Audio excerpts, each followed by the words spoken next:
Shabbat Shalom. Welcome to Ohalei Avotenu, Tents of Our Fathers. This week we're in Parshat Jethro, where Moses' father-in-law brings back his wife and his two sons. Moses tells his father-in-law of all that the Almighty has done for Israel up to this point, and a few other things that are very important and interesting happen as well. I can't get into all of them today due to constraints of time. I do apologize for not being able to post as much as I would like recently. Missed out on last week's Torah portion, and the Hebrew lessons have fallen behind due to some health issues and some other circumstances. But I am through that, it seems, and I should be resuming my regular posting schedule as planned, barring anything else unforeseen. So for those that knew of the things and were keeping me in prayer, I appreciate it, and thank you.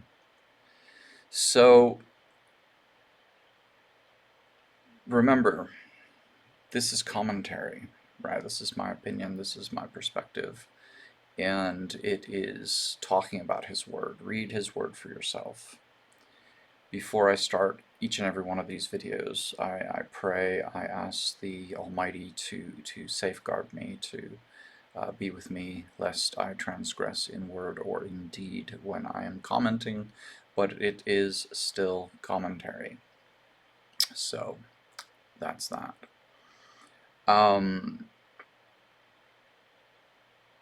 Yeah, so Parshat Yitro.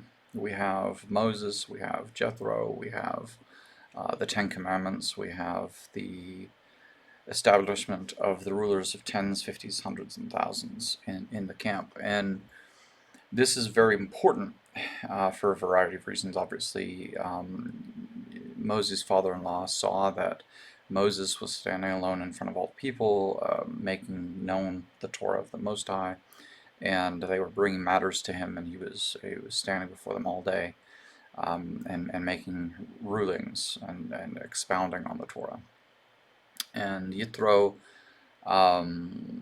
speaks to him about it, and basically says that what he's doing is not good. You know, he and all the people are going to wear themselves out, and what Moses really needs to do is to set up a team, if you will, of rulers of tens, fifties, hundreds, and thousands, men who, as the English renders it, are able, such as fear God and hate covetousness. Other translations might say men of truth.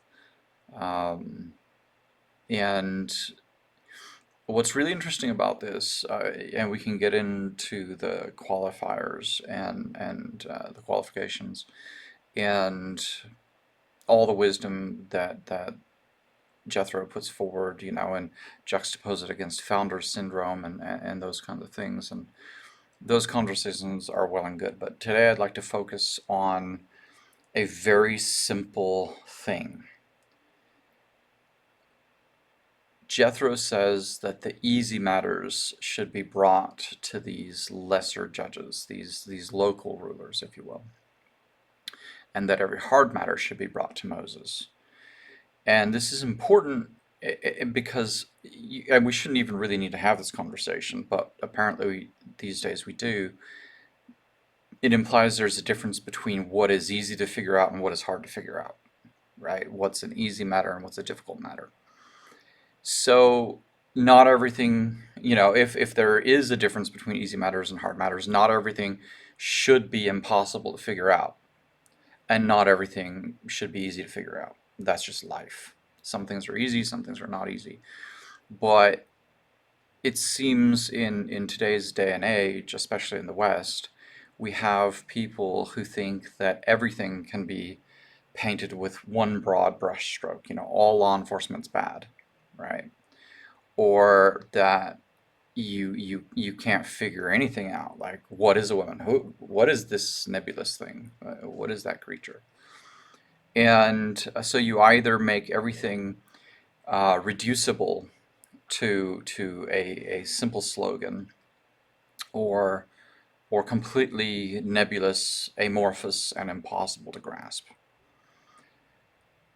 Both approaches are not good, right? Because some things are fairly easy to figure out, and some things are not. They're difficult. But just because there are exceptions to a rule does not mean there are no rules, which is therefore why it's important to understand what it is we're dealing with in life, right? So you have easy matters and hard matters, okay? So practically, what does this mean? Well, there was a conservative um, commentator by the name of Matt Walsh who who produced this movie, this video of going around asking people, what is a woman? And this question has been seen in courts, it's been seen in Congress, it's been this kind of flashpoint, and a lot of these people that are responding, or I suppose that's rather a generous way of putting it, not responding, um, seem to have this idea that they're being very clever by not giving any kind of a definition to which they can be held as far as a standard. And the fundamental problem with this is if you don't have a standard, you cannot have discourse, right? One of the things that I have long appreciated about legal standards in the United States as a Western construct, which at first blush seems amorphous in its own right, is the idea of reasonableness, right? When you're defending your life, defending your property, you're supposed to use reasonable force. So when you're in law enforcement, you're supposed to use reasonable force when you're engaging with someone who's violent or what have you. Is it reasonable force to use your firearm in the defense of the public if you have some assailant trying to take out a school bus full of children, and the only reasonable way to stop them and ensure the protection of those lives is by using that firearm? Then okay, well and good. But is it reasonable to use your firearm because somebody was jaywalking? It's like if you think that a firearm is to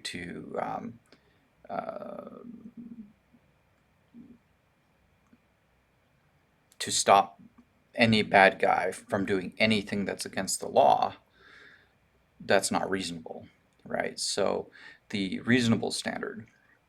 What I like about the word reasonable, um, it has a lot of self-implication in the word, right? Able to reason. Okay.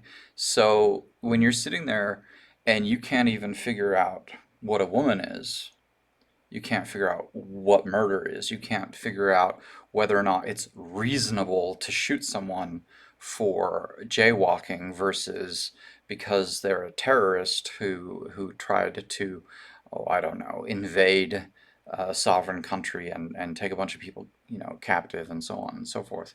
If you can't figure out the difference, are you truly a reasonable individual? So we have standards of reasonableness in the United States. We have standards of what it means to be able to figure out whether this is a hard matter or whether this is an easy matter. And when you have people completely abandon those standards, they're not being reasonable, right? So what is a woman? What is marriage? What is murder? I've heard I've heard it reported that some vegans out there have claimed that meat is murder, right? Meat is murder. Well, if meat is murder, then why is every butcher on the planet not being brought up on charges in a court of law? If meat is murder, then is anyone who had a hamburger guilty and therefore liable for the death penalty, depending on what jurisdiction in which they live, or lifetime imprisonment, or what have you. So, is it reasonable to suggest that meat is murder? No. Well, we have definitions for that, right? There's malice aforethought. There's there's differences between murder and manslaughter and so on and so forth. And we see this in terms of, some people say abortion is murder. Some people say, no, that's healthcare. Um, well, which is it? It can't be both, right? So what's the legal standard?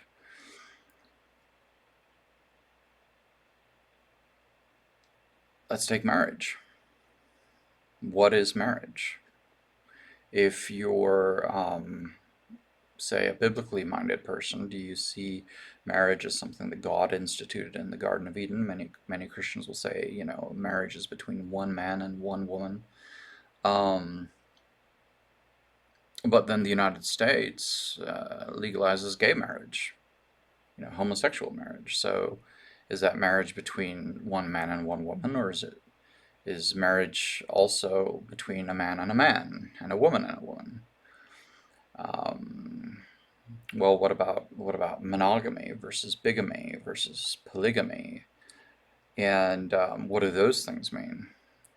Well, that should be easy enough to define, right?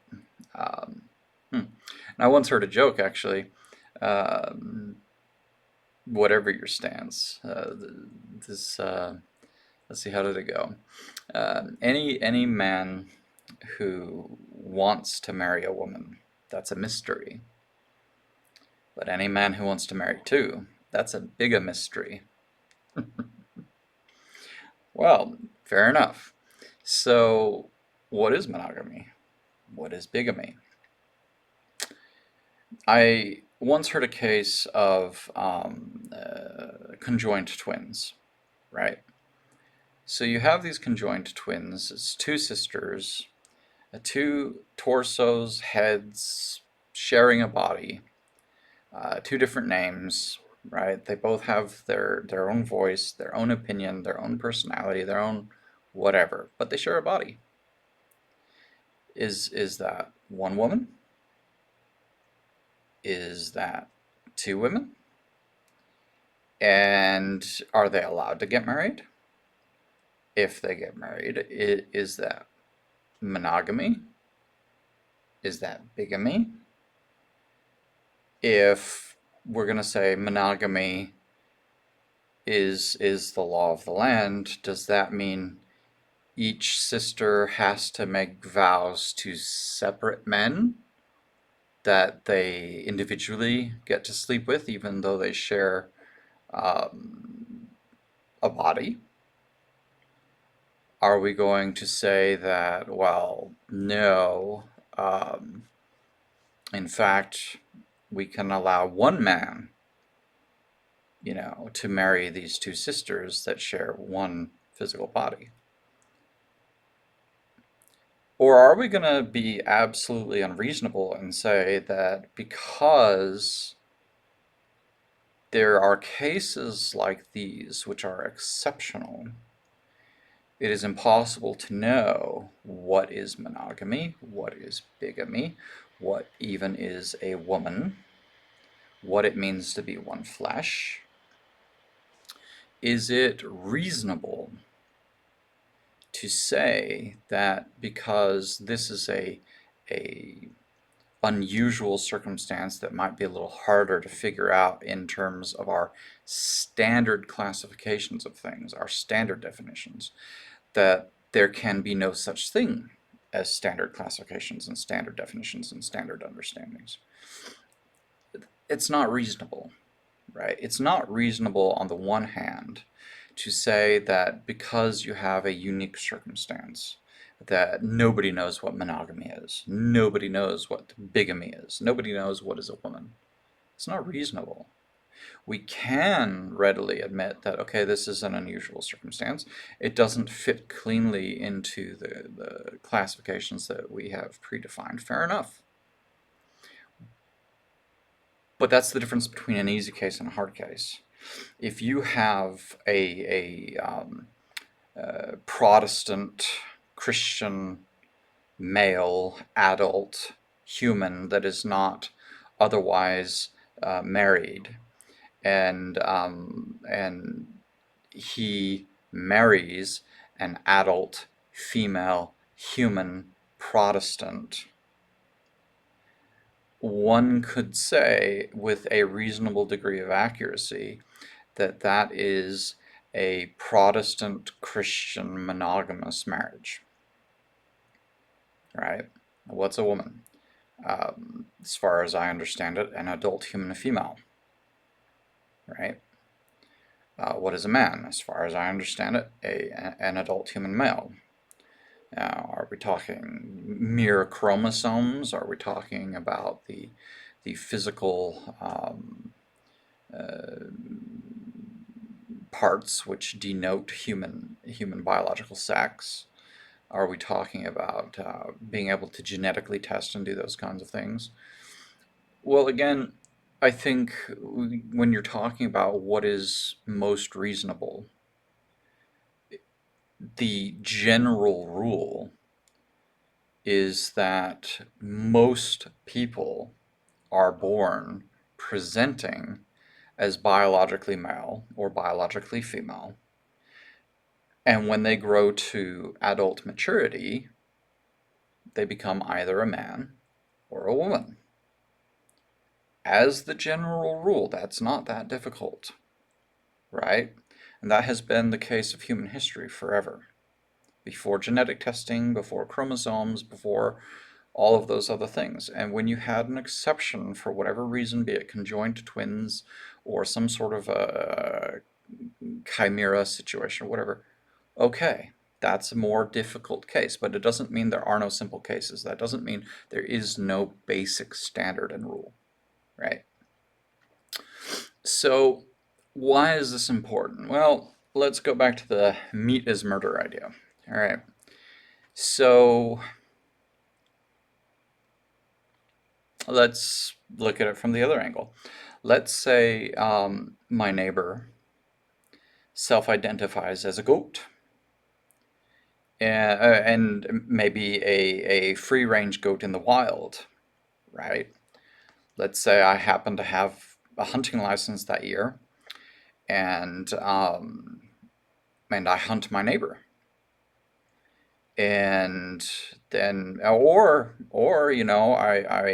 call up the local the local uh,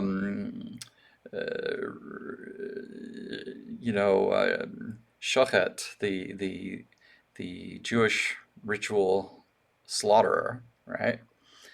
For those of you who don't know what shechita is, and I have, this guy is very open-minded, and he's like, yeah, sure, he self-identifies as a goat. Clearly, he's a goat.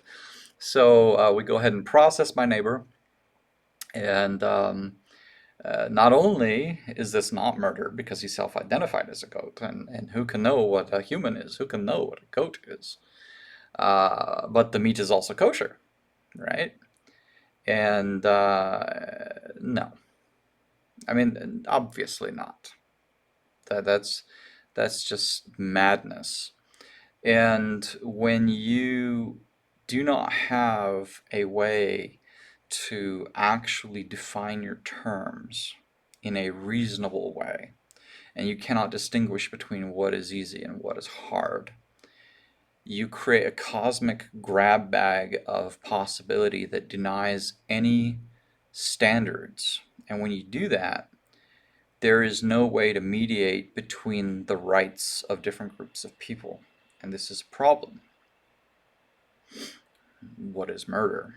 Well, you have people say, well, I'm pro-life, I'm pro-choice. And then the pro-choicers will say, well, how can you be pro-life and also pro the death penalty? That doesn't make any sense. Well, your terms are being defined by somebody else who doesn't agree with you in the first place. You're going to have issues, right? So how can you be against killing babies, but also say that, yeah, people who go out and um, wrongfully murder a bunch of other humans should be put down for the good of society? How can that be a coherent idea? Well, What if you're not pro-life? What if you're just anti-murder, right? Against the unjust killing of one human by another, right? What if that's a more accurate description? Well, again, then you come back to what is murder, and then you have to define murder. Okay, and then you have different definitions of what that is. You have folks who look at "thou shalt not kill" and say, well, the Bible's against any kind of killing, even killing animals. You can't kill an animal because it says "thou shalt not kill," and killing an animal is clearly a form of killing. And the tension comes in when you have different definitions being used by people at the same time. You can't actually have a reasonable conversation at that point. God is love. Okay, well, what is love? What is that thing? Right? God is just. What is justice? What is social justice? How do we define these things? What does it mean to remember the Shabbat? Right? Do you remember the Shabbat? Oh yeah, I remember Shabbat. Is that thing that God told the Jewish people to do once upon a time, long ago and far away. Well, does remembering the Shabbat have anything to do with when your wife asks, "Did you remember to take out the trash?" You're like, "Yeah, I remembered to do it. I just didn't." You know.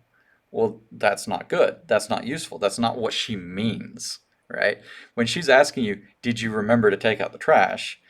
Do you really suppose she means that, yeah, it was in your head and you didn't do it, right? Is that the heart of what she's trying to get at?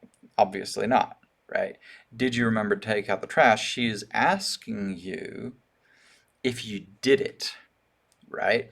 If you had it in your mind, right, as something that you actively remembered, that you put that memory to action with intent of will and accomplished the task, right? So you could assume that all she's asking you on a very base level is if it was in your head. It's like, oh yeah, I remembered to do it. I just didn't do it. And in fact, how dare you ask me to? And I'm not going to be burdened with your expectations. Yeah, you could take that approach, but it's not reasonable, right? Nobody who has ever been approached by their wife asking, "Did you remember to take out the trash?" takes that approach and is considered reasonable. It is an unreasonable way of looking at it. So when you get into these questions of what is marriage, what is murder, what does it mean to remember the Shabbat? What does it mean to honor one's parents? If you're going to be a follower of God, you need to see how he defines his terms, right? Let his word inform you as to what it means. The literal definitions, the usage, the repeated the reoccurrence of these things to give you the context to define what it is. If you're dealing with American law, if you're dealing with trying to figure out what it means, what is marriage, what is murder, um, what is a woman, what is any of these things, it's important to understand that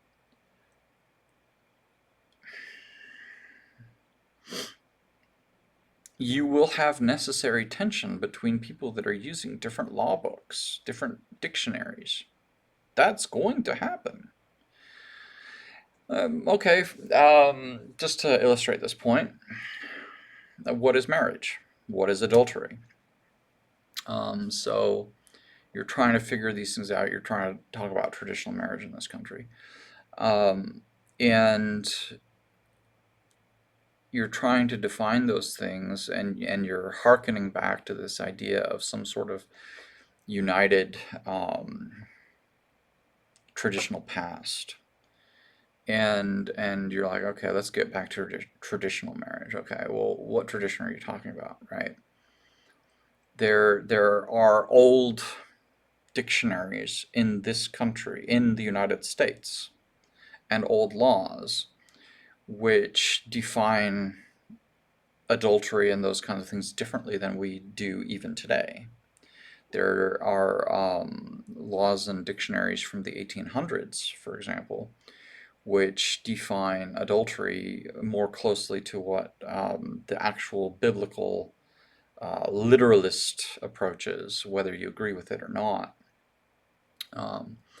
That basically talks about, like, if you were to ask anybody, the vast majority of people today, what is adultery? It's like, okay, adultery is a married person sleeping with somebody other than their spouse. That's adultery.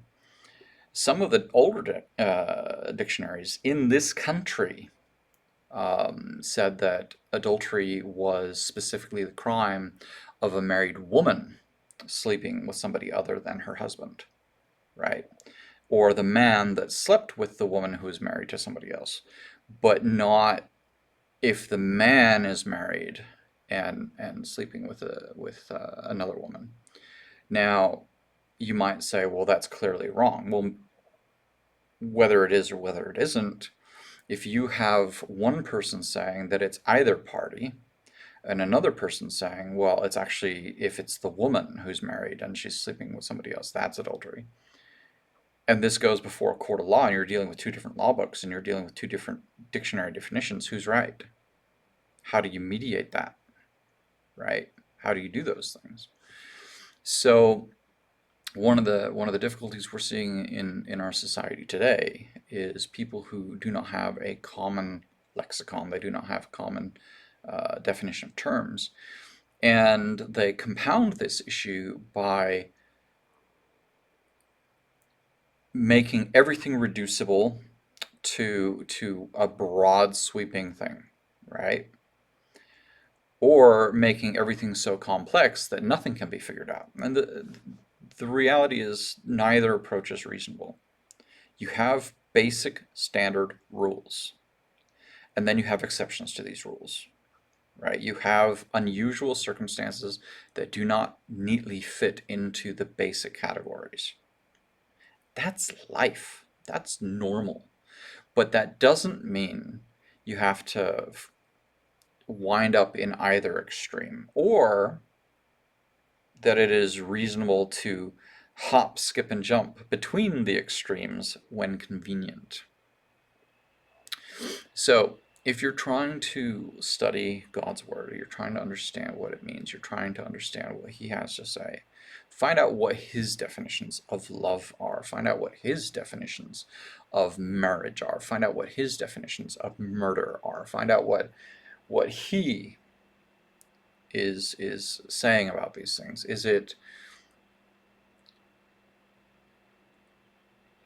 it more reasonable to go to Him to find out what He meant, to go to His Word to find out what He meant, or to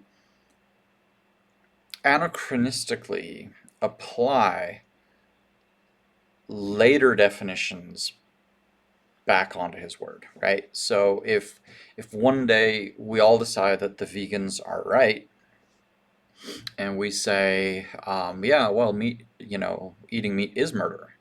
Okay. So do we then apply that standard back to God's Word, the Bible, which He says, thou shalt not murder, right? Lo tirtzach in the Hebrew. And but He also says that we can eat meat. So do we suddenly decide that yes, meat is murder, and then look back at His Word and say, well, clearly there's a contradiction here because He couldn't tell the difference, and therefore it disqualifies God because this is a contradiction in Scripture? That's not reasonable. That's crazy. So it is more reasonable to, whether you agree with Him or not, and I highly suggest you do, to allow Him to define His Word, and allow His Word and the context of His Word to define where something starts, where something stops, where killing and murdering are different, where murder and accidentally killing your neighbor, and you can flee to the city of refuge, where those are different, where marriage starts and stops, where adultery starts and stops, where love starts and stops, where remembering the Shabbat, what that thing is. It's not nebulous. It's not something that we can hyper spiritualize. It's not something that we can just throw away as an impossible to figure out thing. We can be reasonable.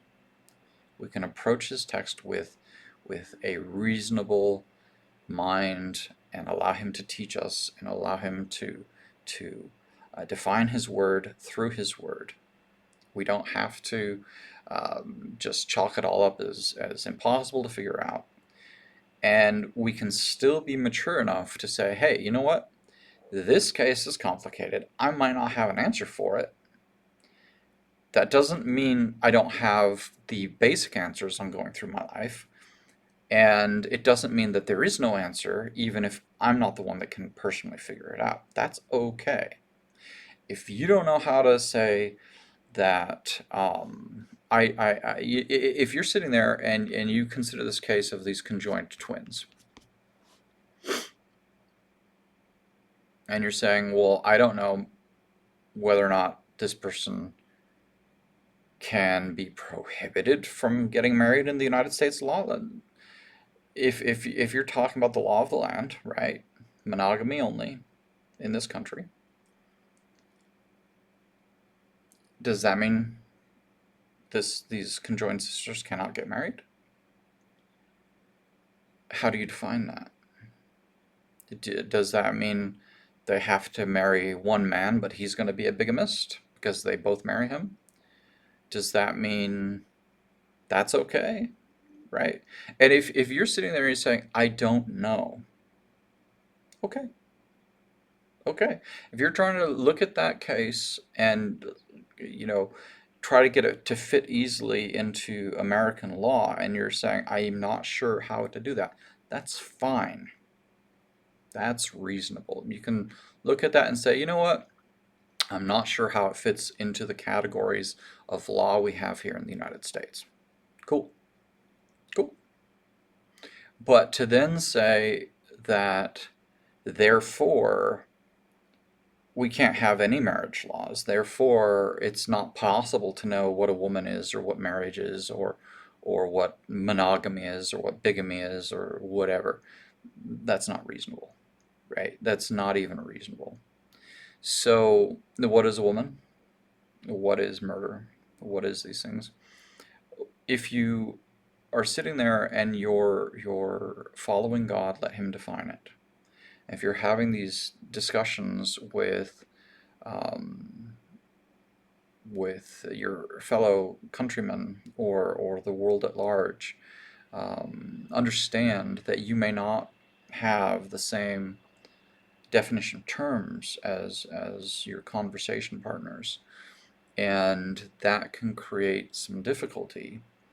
It doesn't necessarily need to be combative when you address that, so long as you both are genuinely looking for truth.